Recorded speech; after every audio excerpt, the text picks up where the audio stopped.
Dito sa second floor, dito raw po lahat po ng kaibigan niya na galing sa Pangasinan. Sana po lahat po tayo ay maging masaya sa araw po ni Tita Gina. Muli po, pabati rin po yung ating asawa sa ating lahat. Happy birthday, Tita Gina, at welcome po sa ating lahat dito sa lugar nila, Tita Gina.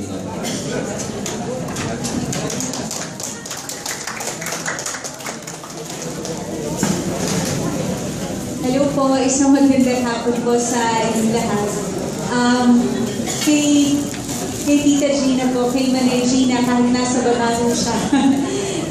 Pakiabot niyo na rin po sa kanya yung aming po pasasalamat, pati na rin po yung aming pagkate. At sa mga kaibigan po natin sa Pangasinan, may i-request na po ako sa inyo. Sana po pakidasal niyo na rin po kami sa Manaoag. Na sana po next year, kambal po sana. Pakidasal niyo na lang po kami sa Our Lady of Fatima. Mali sa inyong pong lahat, it's nice to see all of you po.